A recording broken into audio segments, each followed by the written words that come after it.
Hello everyone. तो मैं आज फिर आई हूँ एक नई कहानी के साथ और मेरी आज की कहानी का नाम है संगति का प्रभाव। तो पहला सवाल जो मेरे दिमाग में आता है कि ये संगति क्या होती है। तो संगति का अर्थ है आपका मेल मिलाप। आप कैसे लोगों के साथ बात करते हैं, कैसे लोगों के साथ उठते बैठते हैं, कौन आपका दोस्त है, मित्र है, आपकी कक्षा में, आपके स्कूल में, आपकी क्लास में किस बच्चे के साथ आप बैठते हैं, किस इंसान से आप बातचीत करते हैं, आपके घर के आसपास आपके कौन दोस्त हैं, वो है आपकी संगति, आपकी संगत। और उस संगत का आप पर क्या प्रभाव पड़ता है, क्या असर पड़ता है, इसी के बारे में हम जानेंगे आज की कहानी में। तो इस कहानी में एक पंडित जी हैं जिनका नाम है दीनानाथ और वह एक ब्राह्मण है। उनके नाम के साथ ही पंडित वर्ड जुड़ा हुआ है। तो सभी गांव वाले उनका बहुत आदर करते हैं। आदर यानी कि उनका बहुत सम्मान करते हैं, रिस्पेक्ट करते हैं। और उनका केवल एक ही पुत्र था, पुत्र अर्थात बेटा, और उस पुत्र का नाम था उत्कर्ष।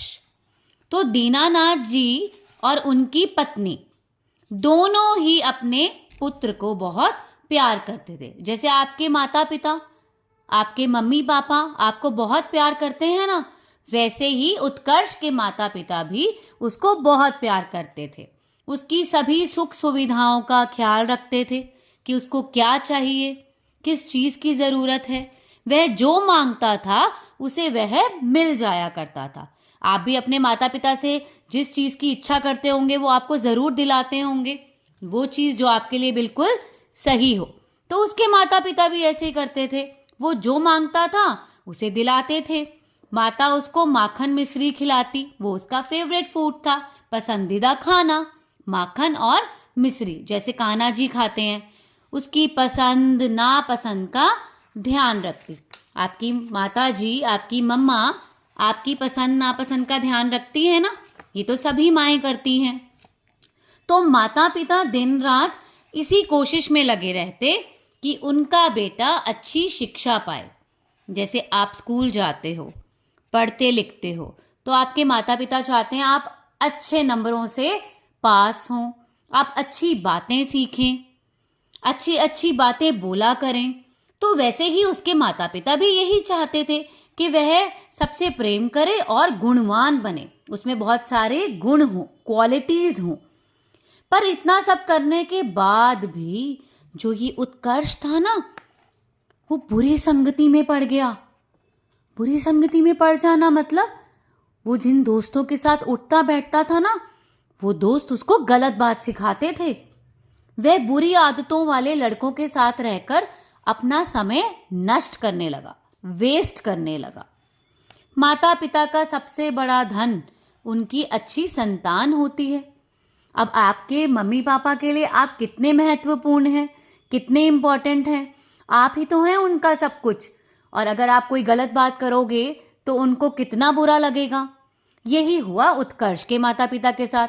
इतना ध्यान रखने के बाद भी जो उत्कर्ष था वो गलत संगति में पड़ गया, गलत दोस्तों के साथ रहने लगा, गलत बातें सीखने लगा और उसकी इतनी संगति बिगड़ गई ना, इतना ज़्यादा वो दोस्तों में मिलजुल कर रहने लगा कि वो अपने माता पिता की बातों का बिल्कुल ध्यान नहीं करता था। वो जो भी बोलते वो क्या करता, बिल्कुल नहीं सुनता। उनकी बातों का उन पर कोई प्रभाव नहीं पड़ रहा था।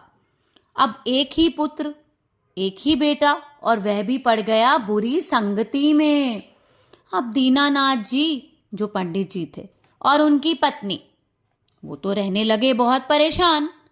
अब हम कोई गलत बात करते हैं तो सबसे ज़्यादा परेशान कौन होता है? हमारे माता पिता, क्योंकि वो हमसे दुनिया में सबसे ज़्यादा प्यार करते हैं और वो चाहते हैं कि हम एक अच्छे इंसान बने, अच्छी बातें करें, अच्छे लोगों के साथ रहें, अच्छे अच्छे कार्य करें। और इसी सूझबूझ में, इसी सोच विचार में उनको एक तरकीब सूझी। उन्होंने सोचा कि उत्कर्ष को ठीक करने का कोई उपाय तो निकालना पड़ेगा। तो उन्होंने क्या किया, उत्कर्ष को बुलाया और थोड़े से पैसे दिए और बोला कि 1 किलो ताज़ा ताज़ा बढ़िया सेब खरीद कर लाओ।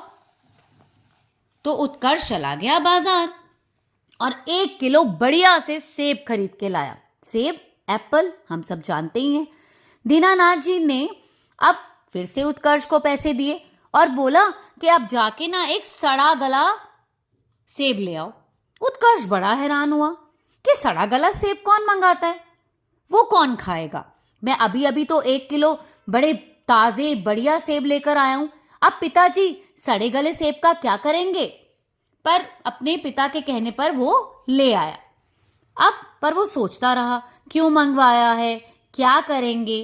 तो पिताजी ने क्या किया, 1 किलो जो सेब पहले लाए थे ताज़ा सेब, वो एक टोकरी में रख दिए और बोला कि अब ये जो सेब है ना, सड़ा गला सेब है, इसको अभी तुम साइड में रख दो, एक दूसरी तरफ रख दो।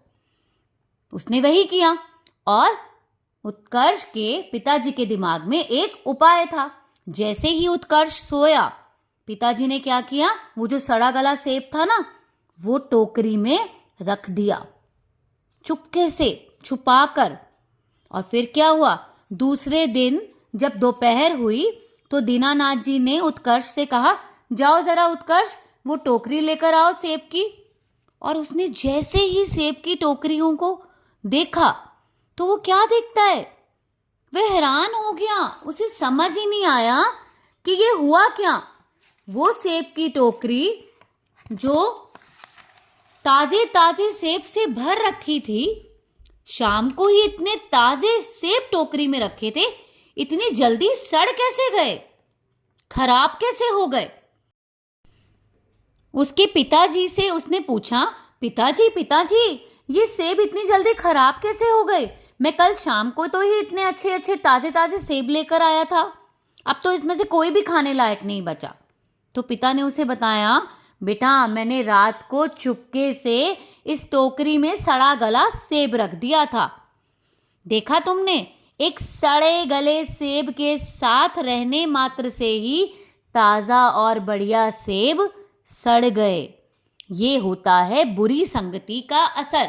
अब वो क्या समझाना चाहते हैं कि तुम क्या हो, एक ताज़ा सेब, और तुम्हारे दोस्त जो तुम्हें गंदी बातें सिखाते हैं वो उस सड़े गले सेब की भांति हैं, और उनके साथ रहने से तुम भी क्या होते जा रहे हो, खराब। जैसे कि ये ताज़ा सेब सिर्फ एक सड़े गले सेब के आने मात्र से ही एक ही दिन में पूरी तरह से सड़ गए। तो बुरी आदतों वाले लड़कों से सदा दूर रहो। उत्कर्ष को अपनी गलती अब समझ आ गई। उसने उन दोस्तों का साथ छोड़ दिया और धीरे धीरे गलत आदतों को भी छोड़ दिया।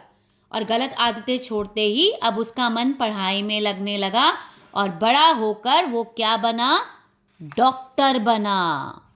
तो ये थी हमारी कहानी संगति का प्रभाव।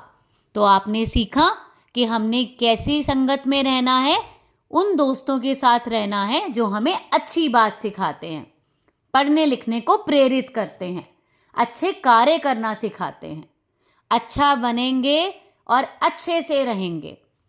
ठीक है बच्चों, तो मिलते हैं अगले हफ्ते एक और नई कहानी के साथ। Bye bye.